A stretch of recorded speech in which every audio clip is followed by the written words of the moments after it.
भारतात तुम्हाला दसरा उत्सव वेगवेगळ्या पद्धतीने साजरा होताना दिसेल. बऱ्याच ठिकाणी आपण राम आणि रावणाची कथा ऐकतो, पण मी आलो एका अशा युनिक कथेच्या शोधात जी भारतात इतर ठिकाणी साजऱ्या होणाऱ्या दसऱ्यांपेक्षा खूप वेगळी आहे. ही गोष्ट आहे तामिळनाडूच्या एका छोट्याशा गावाची, कुलशेखरपट्टिनमची. असं म्हणतात की जेव्हा महिषासुराच्या अत्याचारांमुळे देव आणि सगळे लोक खूप त्रस्त झाले, तेव्हा देवी ललितांबिका एका लहान मुलीच्या रूपात प्रकट झाल्या. नवरात्रीच्या 9 दिवसांत त्या हळूहळू मोठ्या होत गेल्या आणि विजयादशमीच्या दिवशी त्यांनी आदिपराशक्तीचं उग्र रूप धारण करून महिषासुराचा वध केला, म्हणजेच धर्माचा अधर्मावर विजय. म्हणूनच हा दसरा इतर दसऱ्यांपेक्षा खूप वेगळा आहे आणि याला कुलसाई दसरा म्हणून सुद्धा ओळखलं जातं.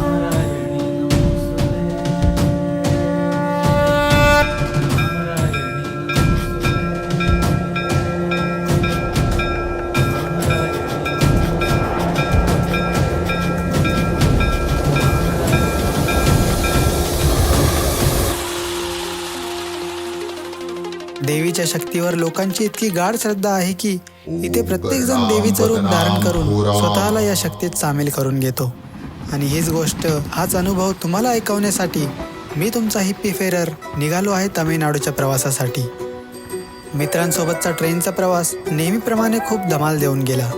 गप्पा गोष्टी आणि खूप धमाल करत अनेक स्टेशन्स पार करत अखेरीस आम्ही तिरुनेलवेली आणि तिथून तिरुचेंदूरला पोहोचलो.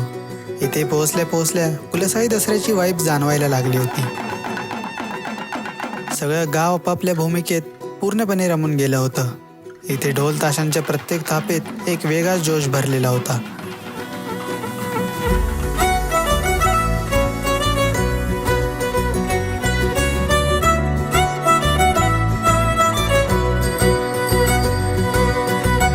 कुलसाई दसऱ्याची खरी ओळख म्हणजे हजारो भक्तांनी धारण केलेले रंगीबिरंगी वेश. याची तयारी दसऱ्याच्या 3-4 दिवस आधीच सुरू होते.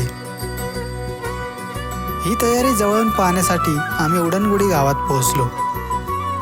तिथे एका मंदिरात लहान मुलांपासून ते अगदी वयस्कर लोकांपर्यंत प्रत्येकजण देवीचं रूप धारण करून स्वतःला ट्रान्सफॉर्म करत होता.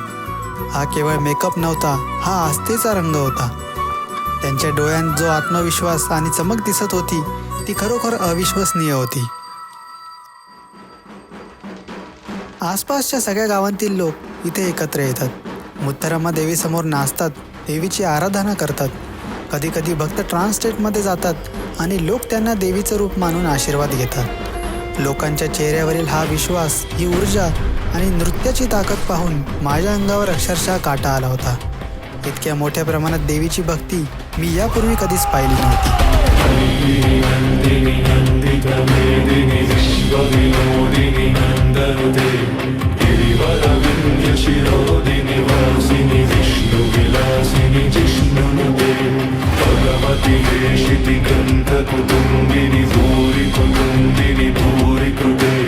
जय जय हे महिषासुरमर्दिनी रम्यकपर्दिनी शैलसुते. आणि मग येतो तो अंतिम दिवस, विजयादशमी, जेव्हा लाखो लोक मुत्तरामा देवीच्या मंदिरात एकत्र येतात आणि हा उत्सव साजरा करतात. लाखो लोक, पण प्रत्येक चेहऱ्यावर देवीबद्दल एकच समर्पण, एकच भाव.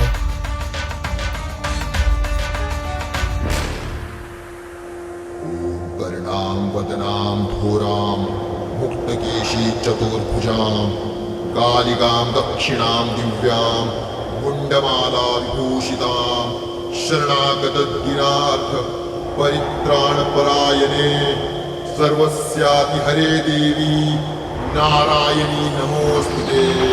नारायणी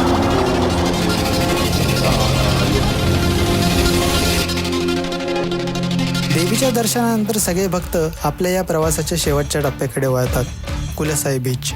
समुद्रकिनारी ते आपापले विधी पूर्ण करतात. त्यांची भक्ती, त्यांचा आत्मविश्वास, त्यांची इच्छा पूर्ण झाल्याचा आनंद सगळं काही या किनाऱ्यावर दिसत होतं. किनाऱ्यावर येऊन ते आपले सगळे दागिने, आपला वेश, सगळं काही विसर्जित करतात आणि याच सोबत त्यांची जी काही इच्छा असते ती पूर्ण होते. ते आपल्या भूमिकेतून बाहेर पडतात, पण शक्तीचा एक अविभाज्य भाग आपल्यासोबत घेऊन जातात.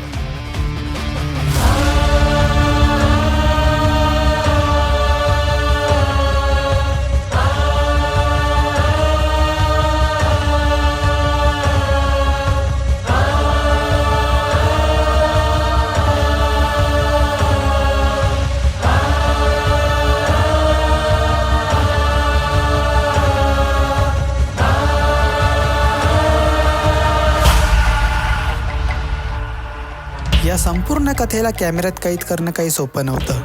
माझ्यासाठी हा केवळ एक सण नाही तर खूप मोठा भावनात्मक प्रवास राहिला. कुलसाई दसऱ्याने मला एक गोष्ट शिकवली. शक्ती बाहेर कुठेही नाही, शक्ती आपल्या आत आहे आणि जोपर्यंत तो विश्वास आहे तोपर्यंत कोणताही भय नाही. हा केवळ एक उत्सव नाही तर भक्तीचा सागर आहे.